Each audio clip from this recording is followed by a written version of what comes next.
ಆರಂಭದಿಂದಲೂ ಸತ್ಯವಾಗೇ ಇದ್ದದ್ದನ್ನ ಮಗದೊಮ್ಮೆ ಸತ್ಯ ಒಪ್ಪಿತು ಅಂತ ಹೇಳಬೇಕಾಗಿಲ್ಲ. ನನ್ನ ಪ್ರಕಾರದಲ್ಲಿ ಎಂದಿಗೂ ಅದು ಅಸತ್ಯವಾಗಿರಲೇ ಇಲ್ಲ.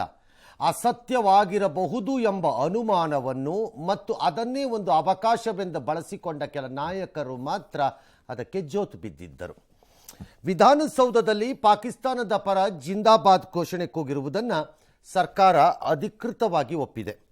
FSL ರಿಪೋರ್ಟ್ನಲ್ಲಿ ಅಂದರೆ ವಿಧಿ ವಿಜ್ಞಾನ ಪ್ರಯೋಗಾಲಯದ ವರದಿಯಿಂದ ದೃಢಪಟ್ಟಿರುವ ಕಾರಣದಿಂದಲೇ ಮೂವರನ್ನು ಬಂಧಿಸಿದ್ದೇವೆ ಅಂತ ಪರಮೇಶ್ವರ್ ಅವರು ಸ್ಪಷ್ಟ ಮಾತುಗಳಲ್ಲಿ ಹೇಳಿದ್ದಾರೆ. ಅದನ್ನು ನನಗೆ ಹೇಳಬೇಕಿರಲಿಲ್ಲ ನನ್ನ ಪ್ರಕಾರದಲ್ಲಿ. ಕಾರಣ ನಿನ್ನೆಯ ಪೊಲೀಸರ ಪತ್ರಿಕಾ ಹೇಳಿಕೆಯಲ್ಲಿ ಅದು ಸ್ಪಷ್ಟವಿತ್ತು. FSL ವರದಿಯನ್ನು ಆಧರಿಸಿ FSL ವರದಿಯನ್ನೂ ಸೇರಿದಂತೆ ಅಂತ ಇತ್ತು.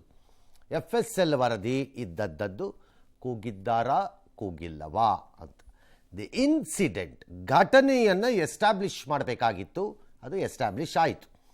ನಂತರದ ಪ್ರಶ್ನೆ ಕೂಗಿದ್ದು ಯಾರು ಈ ಮೂವರು ಅವರೇ ಕೂಗಿದ್ದಾರ ಮೂರನೆಯ ಹಂತ. ಹೌದಾ, ಅವರೇ ಕೂಗಿದ್ದಾರೆ. ಅವರ ಸ್ಯಾಂಪಲ್ಗಳನ್ನು ತೆಗೆದುಕೊಳ್ಳುವುದು, ಆ ಸ್ಯಾಂಪಲ್ಗಳನ್ನು ಮ್ಯಾಚ್ ಮಾಡಿದ್ದ ನಂತರ ಬಂಧನಕ್ಕೆ ಒಳಪಡಿಸಿದಾಗ ಮೂಲವನ್ನು ಒಪ್ಪಿದ್ದೇವೆ ಎಂಬುದು ಬಹಳ ಶತಸಿದ್ಧವಾಗಿ ಹೋಗುತ್ತೆ. ಯಾಕೆ ಇಷ್ಟೆಲ್ಲ ಪ್ರಾಸೆಸ್ಸನ್ನು ಮಾಡಬೇಕು? ಬಹುಜನರು ಆತುರದಲ್ಲಿ ಇದ್ದಂಗಿತ್ತು, ಅಥವಾ ಬೇಗ ಆಗಬೇಕಾಗಿತ್ತು ಅಂದಿತ್ತು, ಆಗ್ಬೋದಾಗಿತ್ತು ಇನ್ನೊಂದು 3-4 ದಿನ ಮೊದಲಿದು ನನ್ನ ಪ್ರಕಾರದಲ್ಲಿ.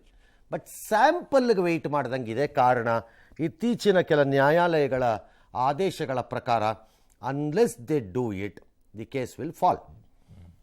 ಅದರ ಲೆಕ್ಕಾಚಾರದಲ್ಲಿ. ಯಾಕಂದರೆ ಆತುರವಾಗಿ you cannot arrest them in such cases ಅಂತ ಒಂದಷ್ಟು ಜಡ್ಜ್ಮೆಂಟ್ಗಳು ಬಂದಿವೆ. ಹಾಗಾಗಿ ಹಂಗೆ ಮಾಡಿದಾರೋ ಏನೋ ಗೊತ್ತಿಲ್ಲ. ಎನಿಹೌ, ಗೃಹ ಮಂತ್ರಿಗಳು ಇವತ್ತು ಹೇಳಿದ್ದು ಉಂಟು. ಪ್ರಕರಣದಿಂದ ಸರ್ಕಾರಕ್ಕೆ ಮುಜುಗರ ಆಗಿಲ್ಲ, ಘೋಷಣೆ ಕೂಗಿರುವುದನ್ನು ಖಚಿತಪಡಿಸಿಕೊಂಡು ಬಂಧಿಸಲಾಗಿದೆ. ಮುಜುಗರ ಆಗುವಂಥದ್ದು ಏನಾಗಿದೆ ಸರ್ಕಾರಕ್ಕೆ ಅಂತ ಅವರು BJPಗೆ ತಿರುಗೇಟನ್ನು ಕೊಟ್ಕೊಂಡ್ರು. ಈ ಮಧ್ಯೆ ಕೆಲವೊಂದು ಹೇಳಿಕೆ ನೀಡಿರಬಹುದು. That's the problem. ಬೇರೆಯವರ ಅಭಿಪ್ರಾಯಗಳು ಮುಖ್ಯ ಅಲ್ಲ, ಎಲ್ಲವನ್ನೂ ಪೊಲೀಸರಿಗೆ ಬಿಡಬೇಕು. ಆ ಮನೋಸ್ಥಿತಿಯನ್ನು ರಾಜಕಾರಣಿಗಳು ಸಾರ್ವಕಾಲಿಕವಾಗಿ ಪಾಲನೆ ಮಾಡಿಬಿಟ್ರೆ ಬಹುತೇಕ ಸಮಸ್ಯೆಗಳೇ ಆಗುವುದಿಲ್ಲ. ಸಂಬಂಧವಿಲ್ಲದಿದ್ದವರೆಲ್ಲ ತಲೆ ಹಾಕುವುದು, ಬಾಯಿಗೆ ಬಂದಂತೆ ತೋಚಿದಂತೆ ನಾಲಿಗೆ ಇದೆ ಅಂತ ಉದ್ದ ಬಿಟ್ಟುಕೊಂಡು ಅವರಿಗೆ ತೋಚಿದ್ದನ್ನು ಹೇಳಿಬಿಡುವುದು, ಅದು ಸರ್ಕಾರಕ್ಕೆ ಮುಜುಗರವಲ್ಲ ಅಂತಂದರೆ ಇರಬಹುದು, ಇಲ್ಲದಿರಬಹುದು. ಬಟ್ ಪಬ್ಲಿಕ್ ಪರ್ಸೆಪ್ಷನ್ ಏನಾಗತ್ತೆ ಅನ್ನೋದನ್ನು ರಾಜಕೀಯ ಪಕ್ಷಗಳು ಯಾವಾಗಲೂ ಸದಾಕಾಲ ಚಿಂತನೆಯಲ್ಲಿರಬೇಕು. ನಮ್ಮ ನಡವಳಿಕೆಗಳು, ನಿರ್ಧಾರಗಳು ಸಾರ್ವಜನಿಕ ವಲಯದಲ್ಲಿ ನಮ್ಮ ಬಗ್ಗೆ ಎಂತಹ ಅಭಿಪ್ರಾಯವನ್ನು ರೂಪಿಸುತ್ತಿದೆ ಅಂತ. ಯಾಕಂದರೆ ಈ ಅಭಿಪ್ರಾಯ ರೂಪುಗೊಳ್ಳುವುದೇ ಚುನಾವಣೆಯಲ್ಲಿ ತೀವ್ರವಾದ ಪರಿಣಾಮವನ್ನು ಬೀರುವಂಥದ್ದು. ಇಲ್ಲಾಗಿದ್ದು ಅದೇನೆ. ಈ ಮಧ್ಯೆ ಪಾಕ್ ಪರ ಘೋಷಣೆ ವಿಚಾರ ಪ್ರಚಾರ ವಸ್ತುವಾಗಿ ಮಾರ್ಪಟ್ಟಿದೆ. ಬೆಳಗಾವಿಯಲ್ಲಿ ಪ್ರವಾಸದಲ್ಲಿರುವ ಭಾರತೀಯ ಜನತಾ ಪಕ್ಷದ ಅಧ್ಯಕ್ಷರು, ರಾಷ್ಟ್ರೀಯ ಅಧ್ಯಕ್ಷ JP ನಡ್ಡಾ, ಭಾರತ ಮಾತೆ ಮತ್ತು ಕರ್ನಾಟಕದ ಜನ ನಿಮ್ಮನ್ನು ಎಂದೂ ಕ್ಷಮಿಸುವುದಿಲ್ಲ ಅಂದರು. ನಾಜೀರ್ ಹುಸೇನ್ ವಿರುದ್ಧ FIR ಆಗಬೇಕು. ವೈ? ಅವರನ್ನು ಬಂಧಿಸಿ ವಿಚಾರಣೆಗೆ ಒಳಪಡಿಸಬೇಕು. ಈಗೇನ್ ವೈ? ಅವರು ತಮ್ಮ ಸ್ಥಾನಕ್ಕೆ ರಾಜೀನಾಮೆ ಕೊಡಬೇಕು. ಈಗೇನ್ ಟ್ರಿಪಲ್ ವೈ ನನ್ನ ಪ್ರಕಾರ ಅಂತ ವಿಜಯೇಂದ್ರ ಆಗ್ರಹಿಸಿದ್ದಾರೆ. ಐ ಡೋಂಟ್ ಥಿಂಕ್ ವಿಜಯೇಂದ್ರ ಅವ್ರನ್ನ ಯಾರೇ ಕ್ರಿಮಿನಲ್ ಪ್ರಾಸೆಸ್ನಲ್ಲಿ ಇನ್ವಾಲ್ವ್ ಆದವರು ಅಡ್ವೈಸ್ ಮಾಡ್ತಿದ್ದಾರೆ ಅಂತ ನನಗೆ ಅನಿಸಿಲ್ಲ. Whereas politically he is also talking ಅಷ್ಟೇ. All right. ಈ ಸಂಬಂಧ BJP ನಿಯೋಗ ದೂರು ಕೊಟ್ಕೊಂಡಿದೆ. ಈ ಮಧ್ಯೆ BJPಯವರು ಪ್ರಿಯಾಂಕ ಖರ್ಗೆ, ಚಲವರಾಯಸ್ವಾಮಿಯವ್ರನ್ನೆಲ್ಲ ನಿಮ್ಮ ಧ್ವನಿ ಏಕೆ ಉಡುಗಿ ಹೋಗಿದೆ ಅಂತ ಕೆಣಕಿದ್ದಾರೆ. That's okay, that's part of the politics. ಬಂಧಿತ ಇಲ್ತಾಸ್ ರಾಹುಲ್ ಗಾಂಧಿ ಆಪ್ತ ಅಂತ ತೇಜಸ್ವಿ ಸೂರ್ಯ ಅವರ ಆರೋಪ. ಅದಕ್ಕೆ ಸಂಬಂಧಿಸಿದ ಯಾವುದೋ ಒಂದಷ್ಟು ಫೋಟೋ ರಿಲೀಸ್ ಮಾಡಿದ್ದಾರೆ. ನಿನ್ನೆ ಅರೆಸ್ಟ್ ಆದ ಮೂವರನ್ನು ನಾಳೆವರೆಗೂ ಪೊಲೀಸರ ಕಸ್ಟಡಿಯಲ್ಲಿ ಇಟ್ಕೊಂಡಿರ್ತಾರೆ, ವಿಚಾರಣೆಗೆ ಒಳಪಡಿಸ್ತಾರೆ. ಮೇ ಬಿ ನಾಳೆನೋ ನಾಳಿದ್ದೋ ನ್ಯಾಯಾಲಯದ ಆದೇಶದ ಪ್ರಕಾರ ಅವ್ರನ್ನ ಹಾಜರುಪಡಿಸ್ತಾರೆ ನ್ಯಾಯಾಲಯಕ್ಕೆ. ಮತ್ತೆ ಮುಜುಗರ ಏನಿದೆ? ಸರ್ಕಾರ ಏನು ಮಾಡಿದೆ? ಸರ್ಕಾರ ಸ್ಪಾನ್ಸರ್ ಮಾಡಿದೆಯಾ ಅದನ್ನ? ಅವನು ಯಾರೋ ಕೂಗಿದ್ದಾನೆ ಅಂತ ಹೇಳಿದ್ರೆ ಅದನ್ನು ಕನ್ಫರ್ಮ್ ಮಾಡ್ಕೊಳ್ಳೋ ತನಕ ನಾವು ವೆಯ್ಟ್ ಮಾಡೋದು. ಕನ್ಫರ್ಮ್ ಮಾಡ್ಕೊಂಡಿದ್ದೀವಿ, ಅರೆಸ್ಟ್ ಮಾಡಿದ್ದೀವಿ. ಅದಕ್ಕೆ ಸರ್ಕಾರನ ಅಪ್ರಿಷಿಯೇಟ್ ಮಾಡಬೇಕಲ್ಲ. ಸರ್ಕಾರಕ್ಕೆ ಮುಜುಗರ ಆಗುವಂಥದ್ದು ಸರ್ಕಾರ ಏನು ಮಾಡಿಲ್ವಲ್ಲ. ಯಾವುದೇ ಮುಲಾಜಿಲ್ಲದೆ ನಾವು ಅವ್ರ ಮೇಲೆ ಕ್ರಮ ತಗೊಂಡಿದ್ದೀವಿ. ಮಾಕು ಮತ್ತೊಂದು ಏನು ಬೇಕಾದ್ರೂ ಇರ್ಬೋದು, ಅದನ್ನು ನಾನು ಅವ್ರ ಅಭಿಪ್ರಾಯ ತಿಳಿಸಿದ್ದಾರೆ. ನಾವು ಪೊಲೀಸ್ ಅಭಿಪ್ರಾಯಕ್ಕೆ ಬಿಡ್ತೀವಿ. ನನ್ನ ಅಭಿಪ್ರಾಯ ಮುಖ್ಯ ಅಲ್ಲ, ಇದು ಪೊಲೀಸ್ ಅವರ ಅಭಿಪ್ರಾಯ. ಅವ್ರು ಮಾಡ್ತಾರೆ. ಅವ್ರಿಗೆ ನಾವು ಫ್ರೀ ಹ್ಯಾಂಡ್ ಬಿಟ್ಟಿದ್ದೀವಿ. आपका सांसद जीतता है और जीतने के बाद पाकिस्तान जिंदाबाद के नारे लगते हैं। खड़गे जी आप चुप क्यों हो? देश जानना चाहता है। ये पाकिस्तान की भाषा बोलने वाले, आप याद रखिएगा, भारत माता आपको कभी माफ नहीं करने वाली है, आप ध्यान में रखिए। और ये कर्नाटक की जनता भी आपको कभी माफ नहीं करने वाली है। आप ಇವತ್ತು ಪಾಕಿಸ್ತಾನ್ ಜಿಂದಾಬಾದ್ ಅಂತ ಹೇಳಿ ಘೋಷಣೆ ಕೊಡೋದಕ್ಕೆ ಇವತ್ತು ಶಕ್ತಿನ ಕೊಂಡಿರ್ತಕ್ಕಂತ ರಾಜ್ಯಸಭಾ ಎಂಪಿ ಅಪರಾಧಿ ಅಂತೇಳಿ ಅವನ ಮೇಲೂ ಕೂಡ ಇವತ್ತು ಕಾನೂನು ಕ್ರಮ ಕೈಗೊಳ್ಳಬೇಕು ಅಂತೇಳಿ ನಾನು ಇವತ್ತು ಒತ್ತಾಯವನ್ನು ಮಾಡಿದ್ದೇನೆ. ಅಲ್ಪಸಂಖ್ಯಾತನ ಓಲೈಸ್ತಕ್ಕಂಥ ನಾನು ಕಾಂಗ್ರೆಸ್ ಅವರ ಕೇಳಕ್ಕೆ ಇಷ್ಟಪಡ್ತೀನಿ. ಇಷ್ಟು ದಿನ ಏನು ಹೇಳ್ತಾ ಇದ್ರಿ ನೀವು, ಬಿಜೆಪಿ ಪ್ರೇರಿತ ಅಂತ ಹೇಳಿದ್ರು. ಈಗ ಏನು ಹೇಳ್ತೀರಾ ಕಾಂಗ್ರೆಸ್ ಅವರಿಗೆ? ಈಗ ಮಂತ್ರಿಗಳೆಲ್ಲ ಸ್ಟೇಟ್ಮೆಂಟ್ ಕೊಟ್ಟಿದ್ರಲ್ಲ, ಪ್ರಿಯಾಂಕಾ ಖರ್ಗೆ ಅವರು, ಚಲುವರಾಯ ಸ್ವಾಮಿ ಅವರು. ಈಗ ನಿಮ್ಮ ಧ್ವನಿ ಯಾಕೆ ಅಡಗೋಬಿಟ್ಟಿದೆಯಲ್ಲ? ಇವತ್ತು ಏನು ಮೂರು ಸರ್, ಘಟನೆಗಿಂತ ಹೆಚ್ಚಾಗಿ ಸಚಿವರ ಸಮರ್ಥನೆಯಿಂದ ಸರ್ಕಾರ ಮುಜುಗರಕ್ಕೊಳಗಾಗಿದ್ದು ಅಷ್ಟೇ. ಇದು ಸೋಲು ಗೆಲುವಿನ ಪ್ರಶ್ನೆ ಆಗಬಾರ್ದಾಗಿತ್ತು. ಎಸ್, ಆರಂಭದಿಂದ ನಾನು ನನ್ನ ವೃತ್ತಿ ಜೀವನದ ನಿಲುವನ್ನು ಹೇಳಿದ್ದೀನಿ, ವೈಯಕ್ತಿಕ ಅಲ್ಲ. ಮತ್ತೆ ನಾವು ಹೇಳಿದ ಕೂಡಲೇ ಅದನ್ನು ನೀವು ಕೇಳಿಸ್ಕೋಬೇಕು ಅಂತೇನು ನಿಯಮ ಇಲ್ಲ, ನಿಮಗೆ ಬಿಟ್ಟಿದ್ದಿದ್ದು. ಆರಂಭದಿಂದ ಹೇಳ್ತಾ ಇದ್ದಿದ್ದೇನೆ, ಯಾಕೆಂದ್ರೆ ನಾವು ಪತ್ರಕರ್ತರು ಏನು ಮೇಲಿಂದ ಇಳಿದು ಬಂದಿಲ್ವಲ್ಲ, ನಾವು ತಪ್ಪಾಗಿದ್ರೂ ತಪ್ಪೇ, ಹೌದು, ಅದು ಅದರಲ್ಲೇನು ಅನುಮಾನನೇ ಇಲ್ಲ. Yes. ಒಂದು ವೇಳೆ ನಾವು ಪೊಲೀಸರಿಗೆ ನೀಡಿದಂತಹ ವಿಡಿಯೋ ಕ್ಲಿಪ್ಪಿಂಗಲ್ಲಿ ಅದು ಬರದೇ ಹೋಗಿದ್ದಿದ್ದರೆ FSL ಇಂದ ರಿವರ್ಸ್ ಆಗಿರೋದು ಏನಾಗ್ತಿತ್ತಿವತ್ತು? ಅಬ್ಬರಿಸಿ ಬೊಬ್ಬರಿ ಅಯ್ಯೋ ರುಬ್ಬಿ ಚಟ್ನಿ ಮಾಡಿಬಿಡೋರು ನಮ್ಮನ್ನ ಮೇಲೆ ಒಂದು ಕಡೆಯಿಂದ. ಅದಕ್ಕೆ ನಾನು ಭಾಳ ಪೀಸ್ಫುಲ್ಲಾಗಿ ಅವಾಗಲಿಂದ ಇದ್ದಿದ್ದು ಒಂದು ವಾರದಿಂದ. ಈಗೇನದು ಸೋಲು ಗೆಲುವಲ್ಲ, ದೇಶ ವಿರೋಧಿ ಚಟುವಟಿಕೆ, ಸಮಾಜದ್ರೋಹಿ ಚಟುವಟಿಕೆಯನ್ನು ಮಾಡಿದ ವಿಚಾರದಲ್ಲಿ ಒಂದು ಗಂಭೀರತೆ ಇರಬೇಕು ಅನ್ನೋದಷ್ಟೇ ನನ್ನ ಬಯಕೆ. ಅದಕ್ಕೊಂದು ಗಂಭೀರತೆ ಇರಬೇಕು. ಆ ಗಂಭೀರತೆಯನ್ನು ಗೃಹ ಮಂತ್ರಿಗಳು ಮತ್ತು ಮುಖ್ಯಮಂತ್ರಿಗಳು ಪಾಲನೆ ಮಾಡಿದ್ರು ಈ ವಿಚಾರದಲ್ಲಿ ಅಂತ ನಾನೇನು ಅಂದೆ. ಇವತ್ತು ಹೇಳ್ತೀನಿ, ಗೃಹ ಮಂತ್ರಿಗಳು ಹೇಳ್ತಿದ್ದಾರೆ ನಮ್ಗೆ ಯಾಕೆ ಎಂಬರಾಸ್ಮೆಂಟು ಅಂತ. ನಿಮಗಲ್ಲ ಎಂಬರಾಸ್ಮೆಂಟು, ನಿಮಗೂ ನಿಮ್ಮ ಚೀಫ್ ಮಿನಿಸ್ಟರ್ಗೂ ಅಲ್ಲ, ಸರ್ಕಾರದಲ್ಲ. ಸರ್ಕಾರದ ನೆರಳಿನಲ್ಲಿ ಇರುವ ವ್ಯಕ್ತಿಗಳು, ಅಧಿಕಾರದಲ್ಲಿರುವವರು ಬಹುಮುಖ್ಯವಾಗಿ ಯಾವ ರೀತಿ ಹೇಳಿಕೆಗಳನ್ನು ಕೊಡ್ತಾ ಹೋಗ್ತಾರೆ ಅನ್ನೋದನ್ನು ಸಾರ್ವಜನಿಕರು ಗಮನಿಸ್ತಾರೆ. ಜನ ಇದು ಯಾರೋ ಪ್ರಿಯಾಂಕ ಖರ್ಗೆ, ಚಲುವರಾಯ ಸ್ವಾಮಿ ಇವ್ರು ಯಾರೋ ಕೊಟ್ಟಿರೋ ಹೇಳಿಕೆ, ಇದಕ್ಕೂ ಅದಕ್ಕೂ ಸಂಬಂಧ ಇಲ್ಲ ಬಿಡಪ್ಪ ಅಂತ ಕತ್ರಿ ಚಾಕು ತೊಗೊಂಡು ಕತ್ತರಿಸ್ಬಿಟ್ಟು ಕೇಕ್ ಕತ್ತರಿಸ್ದಂಗೆ ಹಿಂಗೆ ಪಕ್ಕಕ್ಕೆ ಇಟ್ಕೊಳ್ಳಲ್ಲ. ಏನ್ರಿ ಇವ್ರದ್ದೆಲ್ಲ ಮನೋಸ್ಥಿತಿಗಳು ಅನ್ನೋದೇ ಚರ್ಚೆಗೆ ತಗೋತಾರೆ ಜನ, ಸರ್ಕಾರ ಅಂತಾರೆ. ಹಾಗಾಗಿ ದಾಟ್ ಇಸ್ ಅನ್ ಎಂಬರಾಸ್ಮೆಂಟ್ ಅಷ್ಟೇ. ವಿಜೇಂದ್ರ ಅವ್ರು ಹೇಳ್ತಾ ಇರೋದು ನಾಸೀರ್ ಅವರು ಹುಸೇನ್ ಅವರ ಮೇಲೆ ಕೇಸ್ ಹಾಕಬೇಕು ಅಂತ ಹೇಳಿ. ಅವ್ರ ಮೇಲೆ ಕೇಸ್ ಹಾಕುವಂಥದ್ದು ಏನಿದೆ ಸರ್? ಈಗ ಆಕ್ಚುಲಿ ಸರ್ಕಾರದಲ್ಲಿರುವಂತವ್ರು ಸಚಿವರೇ ಪ್ರೈವೇಟ್ ಆಗಿ ತನಿಖೆಗೆ ಹೋಗಿರೋ, ಐ ಹ್ಯಾವ್ ನೋ ಐಡಿಯಾ ಯಾತಕ್ಕೆ ಅದನ್ನ ಅವ್ರುಗಳು ಹೇಳ್ಕೋತಿದ್ದಾರೆ ಅಂತ. ನಾಸೀರ್ ಹುಸೇನನ್ನ ಬಹಳ ಹೆಚ್ಚೆಂದರೆ ಈಗ ಇದೇನಿದು, ಇದು ನನ್ನ ಪ್ರಕಾರದಲ್ಲಿ ನಮ್ಮ ಕೆಲಸ ಮುಗಿದಿದೆ. ಹೌದು, ನಮಗೆ ಇದ್ದಂತಹ ಸವಾಲು ಪರ್ಟಿಕ್ಯುಲರ್ಲಿ ಮಾಧ್ಯಮಕ್ಕೆ, ಅದರಲ್ಲೂ ನಮಗೆ ಒಂದು ಸವಾಲಿತ್ತು ಅಂತ ನನಗೆ ಗೊತ್ತಿತ್ತು. ನನಗೆ ಯಾವಾಗ ನಮ್ಮ ಮೈಕು ಆ ಘೋಷಣೆ ಕೂಗಿದ್ದಕ್ಕೆ ಅತ್ಯಂತ ಸಮೀಪದಲ್ಲಿದ್ದಂತಹ ಮೈಕ್ ಆಗಿತ್ತೋ, ಈ ನೀವು ಆ ದೃಶ್ಯಾವಳಿನ ನೋಡ್ತಾ ಇದ್ದೀರಿ, ಅತ್ಯಂತ ಹತ್ತಿರದಲ್ಲಿದ್ದಿದ್ದ ಮೈಕ್ ಅದು ಕ್ಯಾಚ್ ಮಾಡಿದ್ದಿದ್ದು ಅಷ್ಟೇ ಕ್ಲಾರಿಟಿ ಇರುತ್ತೆ ಅದು. ಹಾಗಾಗಿ ನಮಗದು ಗೊತ್ತಿತ್ತು ಇದರದ್ದು ಏನಾಗತ್ತೆ ಪರಿಣಾಮ, ಅಡ್ಡ ಪರಿಣಾಮಗಳ ನಾಳೆ ಅಂತ. ಬಹಳ ಜನ ಅನ್ಕೊಂಡಿರ್ಬೋದು ಆತುರವಾಗಿ ಅದು ಬಂದಿದೆ ಅಂತ ಕೂತ್ಕೊಂಡು ಹಾಕಿದ್ದಾರೆ ಅಂತ. ನೋ, ನಾನು ಇವತ್ತು ಹೇಳ್ತೀನಿ, ನನ್ನ colleagues have taken 20 minutes to listen, 25 times to confirm. ಆಮೇಲೆ they operated on, they have not carried it. ನಾನು ಚೆಕ್ ಮಾಡಿಕೊಂಡೆ, 20 ನಿಮಿಷ ತಡ ಮಾಡಿದ್ದಾರೆ. ಕಾದು ಕೇಳಿ ಅಕ್ಕಪಕ್ಕದವರೆಲ್ಲ ಕೇಳಿಸಿ ಆದ್ಮೇಲೆ ಅದು ಹೊರಗೆ ಹೋಗಿರೋದು. ಹಾಗಾಗಿ ನನಗೆ ಅರಿವಿತ್ತು. ಹಾಗಾಗಿ ಇನ್ಸಿಡೆಂಟ್ ಎಸ್ಟಾಬ್ಲಿಷ್ ಆಗಬೇಕಾಗಿತ್ತು ನಮಗೆ ಮಾಧ್ಯಮಕ್ಕೆ. ಘೋಷಣೆ ಕೂಗಿಲ್ವಾ? ಕೂಗಿದ್ದಾರೆ, ಮುಗಿದೋಯ್ತು ನಮ್ಮ ಕೆಲಸ. ಈಗ ಯಾರು ಕೂಗಿದ್ದಾರೆ ನೀವು ಕರ್ಕೊಂಬಂದಿದ್ದೀರಿ, ಅವರೇ ಕೂಗಿದ್ರ, ಯಾಕೆ ಕೂಗಿದ್ದಾರೆ, ಕೂಗುವಂತಹ ಸನ್ನಿವೇಶ ಯಾಕೆ ಬಂತು, ಇದೆಲ್ಲ ನಿಮ್ಮ ತನಿಖಾಧಿಕಾರಿಗಳಿಗೆ ಬಿಟ್ಟಿದ್ದು, ಆ ಆಧಾರದ ಮೇಲೆ ನ್ಯಾಯಾಲಯಕ್ಕೆ ಬಿಟ್ಟಿದ್ದು. ಅದು ನಮ್ಮ ಕೆಲಸ ಅಲ್ಲ. ನನ್ನ ವಾದ ನಿನ್ನೆ ಏನಿತ್ತು ಅಷ್ಟೊಂದು ಆಕ್ರೋಶದಲ್ಲಿ ಅಂತಂದರೆ, ನಿಮ್ಮ ರಾಜಕೀಯ ದ್ವೇಷದ ತೆವಲನ್ನು ನಮ್ಮ ಮುಖಕ್ಕೆ ಬಳೆಯುತ್ತಾ ನಮ್ಮನ್ನು ಆರೋಪಿ ಸ್ಥಾನಕ್ಕೆ ನಿಲ್ಲಿಸುವ ಪ್ರಯತ್ನಗಳನ್ನು ಮಾಡಬೇಡಿ. ನಾವು ತಪ್ಪು ಮಾಡ್ತಾ ಇದ್ರೆ ನೇರವಾಗಿ ನಮಗೇ ಹೇಳಿ, ಕೇಳಿಸ್ಕೊತೀವಿ. ನನಗದ್ರಲ್ಲಿ ಯಾವ ನಾಚಿಕೆನೂ ಇಲ್ಲ. ತಪ್ಪಾಗ್ತಾ ಇದೆ ಅಂದರೆ you can call up the office and tell them, is this not wrong? Oh yes, ಕೇಳಿಸ್ಕೋಬೋದು. ನಾವು ತಪ್ಪಾಗಿದ್ರೆ ತಪ್ಪೇ. ನಿಮ್ಮ ರಾಜಕೀಯ ತೆವಲಿಗೆ ನಮ್ಮನ್ನು ಒಳಕ್ಕೆ ಎಳ್ಕೊಂಡು ನೀವು ಅವ್ರ ಏಜೆಂಟು, ಇವ್ರದ್ದು ಕಮಿಷನ್ ಇದು, ಇವ್ರದ್ದು ಅವ್ರದ್ದಿದು ಅಂತೆಲ್ಲ ಹಾಕಿದ್ರೆ you are only making a mistake. ನಮ್ಮ ಕೇಸಲ್ಲಂತೂ ನಿಜ, ನನಗೆ ಬೇರೆಯವ್ರದ್ದು ಗೊತ್ತಿಲ್ಲ. ಮಿಸ್ಟೇಕ್ ಅಂದರೆ ಮಿಸ್ಟೇಕೆ. ತಿರುಗಿ ವಾಪಸ್ ಬಿದ್ದರೆ ಮಾತ್ರ ಮುಖಾಮುಖಿ ನೋಡಿದ್ರೆ ತಿರುಗಿ ಬೀಳ್ತೀವಿ ನಾವು. ಅದ್ರಲ್ಲಿ ಮಾತ್ರ ಗ್ಯಾರಂಟಿ ಇಟ್ಕೊಳ್ಳಿ. ತಪ್ಪಾಗಿದ್ರು ತಪ್ಪೇ, ನಮ್ದೇನು ಬೇಜಾರಿಲ್ಲ ಅದರಲ್ಲಿ. ನಜೀರ್ ಹುಸೇನ್ ವಿಚಾರದಲ್ಲಿ ಮ್ಯಾಕ್ಸಿಮಮ್ ಅಂದರೆ ನನ್ನ ಲೆಕ್ಕಾಚಾರದಲ್ಲಿ ನನಗಿರುವ ಸಣ್ಣ ಅನುಭವದಲ್ಲಿ ಹೇಳ್ತೀನಿ, ಇನ್ವೆಸ್ಟಿಗೇಷನ್ ಆಫೀಸರ್ ವಿಚ್ ಇಸ್ ತನಿಖಾಧಿಕಾರಿ ಒಂದು ವಿಟ್ನೆಸ್ ಆಗಿ ಸ್ಟೇಟ್ಮೆಂಟ್ ರೆಕಾರ್ಡ್ ಮಾಡೋಕ್ಕೆ ಕರೆಸಬಹುದೇನೋ. ಓಕೆ, ನನ್ನ ಲೆಕ್ಕಾಚಾರ. ಕಾರಣ ಬಹಳ ಸರಳ. Neither he has shouted nor there is any evidence to show he has encouraged somebody to shout. ಹೌದು, ಎಸ್, ಹೌದು. ಈಗ ಯಾರೋ ಪಾಕಿಸ್ತಾನ್ ಜಿಂದಾಬಾದ್ ಅಂತ ಕೂಗ್ತಾ ಇದ್ರೆ, ಉದಾಹರಣೆಗೆ ಫಾರ್ ಎಕ್ಸಾಂಪಲ್ ಈಗ ಇಲ್ಲಿ ಅರುಣ್ ಬಡಿಗೇರ್ ಅದನ್ನು ಕೂಗ್ತಾ ಇದ್ರೆ ನಾನು ಕೂಗು ಕೂಗು ಕೂಗು ಅಂತ ಎನ್ಕರೇಜ್ ಮಾಡಬೇಕು. ಅದು ಕಾಣಿಸ್ಲಿಲ್ಲ ಅಲ್ಲಿ, ಅದಿಲ್ಲ. ನಂಬರ್ 1. ನಂಬರ್ 2, ಪಾಸ್ ಅವರೇ ಕೊಟ್ಟಿರೋದು.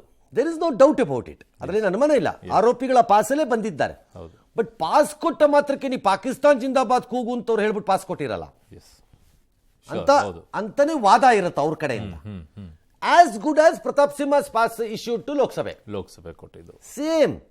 ಯಾವ ಕಾಂಗ್ರೆಸ್ ಪಾರ್ಟಿ ಅವತ್ತು ಪಾಸ್ ಕೊಟ್ಟಿದ್ದವನೇ ಅಪರಾಧಿ ಅಂತ ಹೇಳಿದಾಗ ಅಲ್ಲ ಅಂತಂದ್ವೋ, ಹೇಗೆ ಪಾಸ್ ವಿತರಣೆ ಆಗತ್ತೆ ನಂಬಿಕೆಯ ಆಧಾರ, ಪರಿಚಯದ ಆಧಾರದಲ್ಲಿ ಅಂತ ಹೇಳಿದ್ವೋ, ಅದೇ ನಿಯಮ ಮತ್ತು ನಿಲುವು ಇಲ್ಲೂ ಅಪ್ಲೈ ಆಗ್ಬೇಕೀಗ. ಬಟ್ ಸ್ಟಿಲ್ ಈಗಲೂ ಮಿನಿಸ್ಟರ್ಗಳು ಡಿಫೆಂಡ್ ಮಾಡ್ಕೊಳ್ತಾರಲ್ಲ ಸರ್. ಮೂರ್ಖತನದ ಇನ್ಯಾರಾದ್ರೂ ಡಿಫೆಂಡ್ ಮಾಡಿದ್ದಾರೆ sir, they will have it in public opinion. ಅಷ್ಟು ಮಾತ್ರ ನಿಜ. ಮರ್ಯಾದೆ ಇದ್ದರೆ leave it as a criminal case. ಈಗ ಬಟ್ ಇಂಥ ಪ್ರಕರಣದಲ್ಲಿ ಡಿಫೆಂಡ್ ಮಾಡೋ ಅಗತ್ಯತೆನೇ ಇರ್ಲಿಲ್ವಲ್ಲ ಸರ್. ಬೇರೆ ವಿಚಾರ, ಅವ್ರವ್ರಿಗೆ ಬಿಟ್ಟಿದ್ದು. ನಿಮಗೂ ನನಗೂ ನಿಮಗೂ ಸಂಬಂಧವಿಲ್ಲ. ಅದು ಅವ್ರವ್ರ ಇಷ್ಟ, ಅವ್ರು ಏನು ಬೇಕಾದ್ರೂ ಮಾಡ್ಕೊಳ್ಳಿ. ಅವ್ರು ಹೇಳಿದ ಮೇಲೆ ಅದನ್ನು ಜನರ ಮುಂದೆ ಹೇಗಿಡಬೇಕು ಅನ್ನೋದು ಮಾತ್ರ ನಮ್ಮ ಕೆಲಸ. ನೀವು ಹೀಗೆ ನಡ್ಕೊಳ್ಳಿ ಅಂತ ಹೇಳಕ್ ನೀವು ಯಾರು? ಅಲ್ಲ, ಹೀಗೆ ನಡ್ಕೊಳ್ಳಿ ಅಂತ ಹೇಳಕ್ ಅವ್ರ ಇಷ್ಟ, ಅವ್ರು ಏನಾದ್ರು ಮಾಡ್ಕೊಳ್ಳಿ ಬಿಡಿ. ಅದನ್ನ ಜನರ ಮುಂದೆ ಹೆಂಗಿಡ್ಬೇಕು ಅದನ್ನ ನಾವು ಇಟ್ಟರೆ ಆಯ್ತಪ್ಪ. Okay, yes. ಇನ್ನು 3 ಕಾಂಗ್ರೆಸ್ಸಿಗರು ವಿಧಾನಸೌಧದಲ್ಲಿ ಪಾಕ್ ಪರ ಘೋಷಣೆಯನ್ನ ಕೂಗಿದ್ದು ಸಾಬೀತಾಗ್ತಾ ಇದ್ದಂತೆ ಮಂಡ್ಯದಲ್ಲಿ 2 ವರ್ಷಗಳ ಹಿಂದೆ ಒಂದು ಪ್ರಕರಣ ನಡೆದಿತ್ತು. ಅದಕ್ಕೆ ಈಗ ಮರು ಜೀವ ಸಿಗ್ತಾ ಇದೆ. ಪ್ರತಿಭಟನೆ ಒಂದರ ವೇಳೆಯಲ್ಲಿ ಪಾಕಿಸ್ತಾನ ಮುರ್ದಾಬಾದ್ ಅನ್ನೋ ಬದಲಾಗಿ ಪಾಕಿಸ್ತಾನ ಜಿಂದಾಬಾದ್ ಅಂತ ಘೋಷಣೆಯನ್ನ ಬಿಜೆಪಿ ಕಾರ್ಯಕರ್ತ ರವಿ ಅನ್ನೋರು ಕೂಗಿದ್ರು. ಸೊ ಕಾಂಗ್ರೆಸ್ ಈಗ ದೂರು ಕೊಟ್ಟಿದೆ. ಕೂಡಲೇ ಪ್ರಕರಣ ದಾಖಲಿಸಿಕೊಂಡಿರುತ್ತಾರೆ ಮಂಡ್ಯ ಪಶ್ಚಿಮ ಠಾಣೆ ಪೊಲೀಸರು.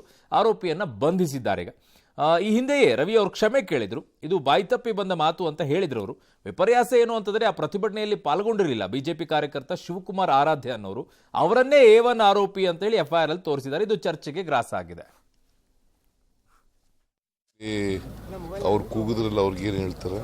ಪಾಕಿಸ್ತಾನ ಜಿಂದಾಬಾದ್ ಅಂತ ಕೂಗಿದ್ರಲ್ಲ ಮಂಡ್ಯದಲ್ಲಿ, ಅದು ಅವ್ರ ಸರ್ಕಾರ ಇದ್ದಾಗಲೇನೆ ಕೂಗಿದ್ರು. ಈಗ ಅರೆಸ್ಟ್ ಮಾಡಿದೀವಿ ನಾವು. ಕೇಸ್ನೇ ಸಿದ್ದರಾಮಯ್ಯನವರು ಹಲವಾರು ಬಾರಿ ಸೋನಿಯಾ ಗಾಂಧಿಯವ್ರನ್ನ ಸೋಲಿಸಬೇಕು, ಕಾಂಗ್ರೆಸ್ನ ಸೋಲಿಸಬೇಕು, ಕಾಂಗ್ರೆಸ್ ಮುಖ್ಯಮಂತ್ರಿಯಾಗಿ ಕಾಂಗ್ರೆಸ್ ವಿರುದ್ಧ ಹೇಳಿರೋಂಥದ್ದು. ಇದು ಉದ್ದೇಶಪೂರ್ವಕವಾಗಿ ಇಲ್ಲಿ ಹೇಳಿರೋಂಥದ್ದನ್ನ ಎಲ್ಗೋ ಸಂಬಂಧ ಜೋಡಿಸುವಂಥದ್ದು ಈ ಪ್ರಯತ್ನ ಮಾಡಿರೋಂಥದ್ದು. ಕೆರಗೋಡ್ನಲ್ಲಿ ಹನುಮಧ್ವಜ ಕೆಳಗಿಳಿಸಿದಾಗ ನಾವು ಸತತ ಹೋರಾಟ ಕೊಟ್ಟು ಕಳೆದ ರೈಲ್ವೆ ಸ್ಟೇಷನ್ ಉದ್ಘಾಟನೆಗೆ ಬಂದಿದ್ರು. ಅವತ್ತು ನಾವು ಜೈ ಶ್ರೀರಾಮ್ ಅಂತ ಕೂಗ್ದು.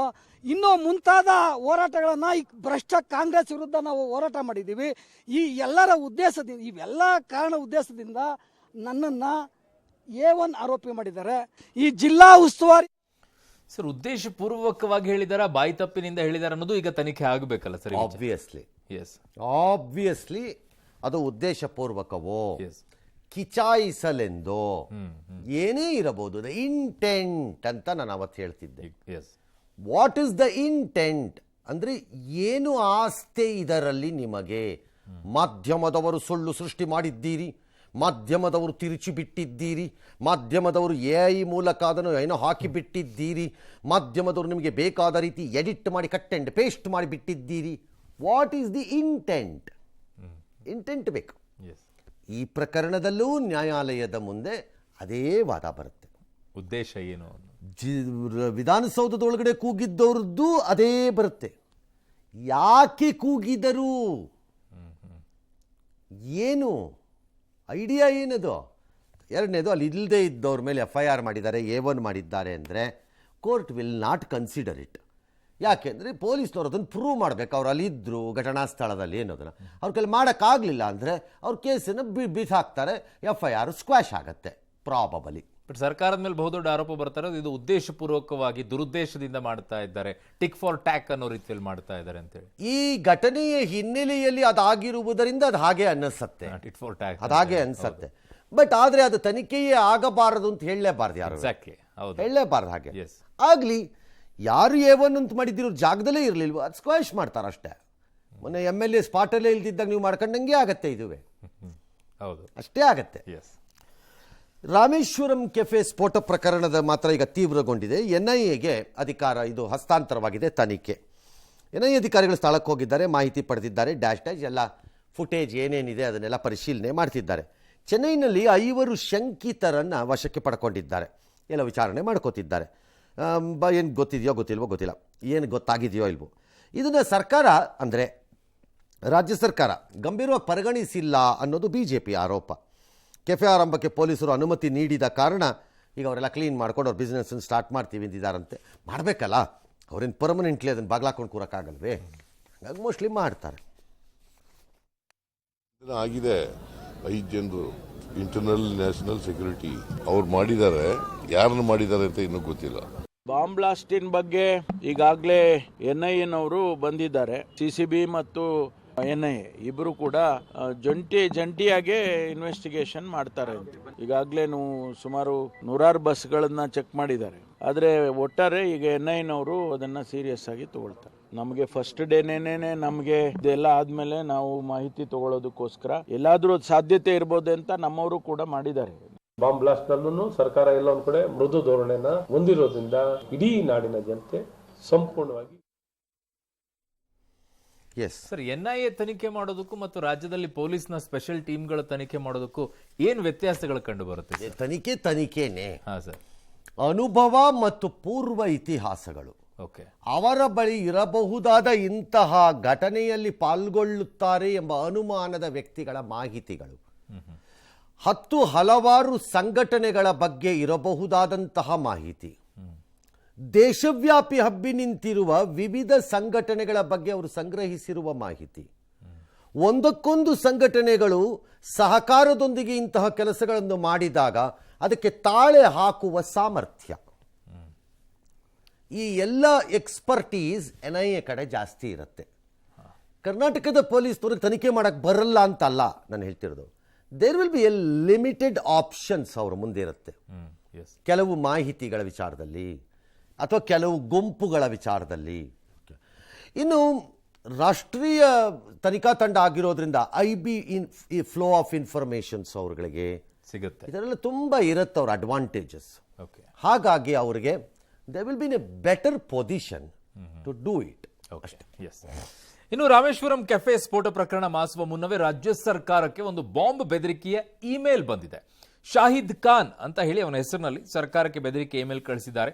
ಅಂಬಾರಿ ಬಸ್ಸು, ರೈಲು, ದೇವಸ್ಥಾನ, ಹೋಟೆಲು ಹೀಗೆ ಎಲ್ಲಾ ಸಾರ್ವಜನಿಕ ಸ್ಥಳಗಳ ಕಡೆಯಲ್ಲಿ ಬಾಂಬ್ ಇಟ್ಟು ಶನಿವಾರ ಸ್ಫೋಟ ಮಾಡ್ತೀವಿ ಅಂತ ಈ ಇಮೇಲ್ನಲ್ಲಿ ಹಾಕಿದ್ದಾನೆ ಅವನು. ನಾವು ಬಾಂಬ್ ಸ್ಫೋಟ ಮಾಡಬಾರದು ಅಂದ್ರೆ $2.5 ಮಿಲಿಯನ್ ಹಣ ಕೊಡಬೇಕು ಅಂತ ಡಿಮ್ಯಾಂಡ್ ಇಟ್ಟಿದ್ದಾನೆ. ಅಂದ್ರೆ ಆಲ್ಮೋಸ್ಟ್ ಆಲ್ ಒಂದು 20-21 ಕೋಟಿ ಆಗುತ್ತೆ. ಅಲ್ಲದೆ ಹೇಗಿತ್ತು ಟ್ರೇಲರ್, ಇನ್ನಷ್ಟು ಬೇಕಾ ಅಂತ ಪ್ರಶ್ನೆ ಮಾಡಿದ್ದಾನೆ. ಈ ಮೂಲಕ ರಾಮೇಶ್ವರಂ ಕೆಫೆ ಸ್ಫೋಟವನ್ನು ಉಲ್ಲೇಖಿಸಿ ದುಷ್ಕರ್ಮಿ ಹೀಗೆ ಹೇಳಿದ್ನಾ ಅಂತ ಈಗ ಶಂಕೆ ಮೂಡ್ತಾ ಇದೆ. ಈ ಬೆದರಿಕೆ ನಿಜ ಅನ್ನೋ ಸುಳ್ಳು ಅನ್ನೋ ಬಗ್ಗೆ ಪೊಲೀಸರು ತನಿಖೆ ಮಾಡ್ತಾ ಇದ್ದಾರೆ. KSRTC ಕೂಡ ಈ ಕಡೆಗೆ ಅಲರ್ಟ್ ಆಗಿದೆ. ಈ ಮಧ್ಯೆ ಲಷ್ಕರ್ ಉಗ್ರರು ಜೈಲಿನಲ್ಲಿ ಇದ್ದುಕೊಂಡು ವಿಧ್ವಂಸಕ ಕೃತ್ಯಕ್ಕೆ ಸಂಚು ರೂಪಿಸಿದ್ದ ಪ್ರಕರಣ ಸಂಬಂಧ ಬೆಂಗಳೂರು, ಮಂಗಳೂರು ಸೇರಿ ವಿವಿಧೆಡೆ NIA ದಾಳಿ ಮಾಡಿದ್ದಾರೆ. ಕರ್ನಾಟಕ ಸೇರಿ 7 ರಾಜ್ಯಗಳ 17 ಸ್ಥಳಗಳಲ್ಲಿ ಶೋಧ ಕಾರ್ಯ ನಡೆಸಿದ್ದಾರೆ. ಬೆಂಗಳೂರಿನಲ್ಲಿ 16 ಮಂದಿಗೆ ನೋಟಿಸ್ ಅನ್ನು ಕೂಡ ಕೊಟ್ಟಿದ್ದಾರೆ. CMಗೂ ಮೇಲಲ್ಲಿ ಬಂದಿದೆ. ನಿನ್ನೆ ಎಲ್ಲ ಮೊನ್ನೆ ಬಂತು. ನಾವು ಅದನ್ನು ನಮ್ಮ ಪೊಲೀಸ್ ಕಮಿಷನರ್ಗೆ ಕಳಿಸ್ಕೊಟ್ಟಿದ್ದೀವಿ. ಅಲರ್ಟ್ 1 ಯಾವುದು Shahid Khan, we are your thoughts on the movie trailer. If you don't provide us $2.5 million, large explosion on buses, train, taxis, temples, hotel. Sir, ಇನ್ನು ಸ್ಕೂಲಿಗೆ ಹಾಕಿರುವಂತ ಬೆದರಿಕೆ ಇಮೇಲ್ಗಳನ್ನು ಯಾರ್ದು ಅಂತಾನೆ ನಮಗೆ ಟ್ರೇಸ್ ಮಾಡೋಕ್ಕಾಗ್ತದೆ. ಕೆಲವನ್ನ ಉಡಾಫೆಗಳ ತರ ಹಾಕಿದ್ದನ್ನ ಬೇಸಿಕ್ ಇನ್ವೆಸ್ಟಿಗೇಷನ್ ಆದ್ಮೇಲೆ ಕೈ ಬಿಡ್ತಾರೆ. ಓಕೆ, ಅದು ಇಟ್ಸ್ ಮೋರ್ ಲೈಕ್ ಕೆಲವನ್ನ ಕಂಡುಹಿಡಿಯಕ್ಕೆ ಆಗದೇನೂ ಇರ್ಬೋದು ಇವತ್ತಿನ ತಂತ್ರಜ್ಞಾನದ ಇದರಲ್ಲಿ. ಇದು ನನಗೇನು ಅಂತ ದೊಡ್ಡದಾಗಿ ಏನು ಕಾಣಿಸ್ತಿಲ್ಲ ಇದು. ಓಕೆ, ಬಟ್ ಇದು ತೋಳ ಬಂತು ತೋಳ ಆಗಬಾರ್ದು ಅನ್ನೋ ಏಕೈಕ ಕಾರಣಕ್ಕೆ ಒಂದಿಷ್ಟು ತನಿಖೆಯನ್ನು ಮಾಡಬೇಕಾಗತ್ತೆ. ಅಪ್ಪಿತಪ್ಪಿ ಅವ್ನು ಲೋಕಲಿನೇ ಇದ್ದು ಟ್ರೇಸಬಲ್ ಆದರೆ ಟ್ರೇಸ್ ಮಾಡ್ಬೋದು. ಬಟ್ ಅವ್ನು ಹೇಗಿತ್ತು ಟ್ರೇಲರ್ ಅಂತೆಲ್ಲ ಹೇಳಿದ್ ಮೊನ್ನೆ ನಡೆದಿದ್ದಕ್ಕೆ ಲಿಂಕ್ ತಗೊಳ್ತಾ ಇಲ್ಲ ಇಲ್ಲ. ಹಂಗೆ ಬರೆಯೋನು ಹಂಗೆ ಬರೆಯೋದು. $2.5 million ಕೇಳಿದ ತಕ್ಷಣ ಅರ್ಥವಾಗುತ್ತೆ ಏನು ನಿನ್ನ ಹುಡುಗಾಟ ಅಂತ. Or the reverse can be true. ಅದಕ್ಕೆ ಆ ಬೇಸಿಕ್ ತನಿಖೆ ಆಗಬೇಕಾಗಿರೋದು. ಏನ್ ಸರ್? ಕೆಲವೊಮ್ಮೆ ಈ ರೀತಿ ತೋಳ ಬಂತು ತೋಳ ತೋಳ ಬಂತು ತೋಳ ಅಂತ ಜೋಕಿನ ಹಂತಕ್ಕೆ ತಂದು ಬಿಡುವುದು ಎಚ್ಚರಿಕೆಗಳನ್ನು, ನಂತರ ಪಟಕ್ ಅಂತ ಅಟ್ಯಾಕ್ ಆಗುತ್ತೆ ಒಂದು. ಅಂದ್ರೆ ಇದೇನೋ ಸುಮ್ಮನೆ so every time we think ಇದೇನು ತೋಳ ಬಂತು ತೋಳ ಇರ್ಬೇಕು ಬಿಡು ಅನ್ನೋ ಥರ. Okay, that could be A strategy. And ಆ ಸ್ಟ್ರಾಟಜಿ ಕೆಲವು ಕಡೆ ಪಾಲನೆ ಆದ ವರದಿಗಳಿವೆ ಪ್ರಪಂಚದಲ್ಲಿ, ನಾನು ಹೇಳ್ತಿರೋದು ನಮ್ಮ ದೇಶ ಅಂತಲ್ಲ. ಓಕೆ, ಹಾಗಾಗಿ ವೆನೆವರ್ ಈ ಥರದ್ದೆಲ್ಲ ಬಂದಾಗ ಇದಕ್ಕೊಂದು 360 ಡಿಗ್ರಿನಲ್ಲಿ ಒಂದು ಸಣ್ಣ ಕುತೂಹಲ ಮತ್ತು ಅದಕ್ಕೆ ಬೇಕಾದಂಥ ತನಿಖೆಯನ್ನು ಮಾಡ್ಕೋತಾರೆ ಪೊಲೀಸ್ನವರು. ಅದಾದಮೇಲೆ ಟ್ರೇಸ್ ಆಗಬಹುದೇನೋ ಗೊತ್ತಿಲ್ಲ ನನಗೆ. ಲೋಕಲಿನೇ ಇರ್ಬೋದು, ಯಾವನ ತರಲೆ ಇರ್ಬೋದು, ಕೋತಿ ಕೆಲಸಕ್ಕಿರ್ಬೋದು, ಹುಚ್ಚಾಟಕ್ಕಿರ್ಬೋದು, ಯಾವನು ಗೊತ್ತು ಯಾಕೆ ಮಾಡಿರ್ತಾರೆ ಅಂತ. ಅದು ಇರಬಹುದು ಅಂತ ಕಾಣುತ್ತೆ ಮೇಲ್ನೋಟಕ್ಕೆ. Okay, but you cannot ignore. ಬಾಂಬನ್ನು ಇಟ್ಟಿದ್ದೇನೆ ಅಂತ ಫೋನ್ ಮಾಡ್ದ ಅವನಿಗೆ, ಇಗ್ನೋರ್ ಮಾಡೋಕ್ಕಾಗದೇ ಇರೋ ರೀತಿ ಇದುವೆ. Yes, you cannot ignore it. Okay, let us see trial ಇದ್ರದ್ದು ಸರ್ವರಿಂದ ಅಥವಾ IP ನಂಬರಿಂದ ಅದು ಎಲ್ಲಿಗೆ ಹೋಗುತ್ತೆ ಏನು ಬರುತ್ತೆ ಅಂತ ನೋಡೋಣ. You will see. Yes sir.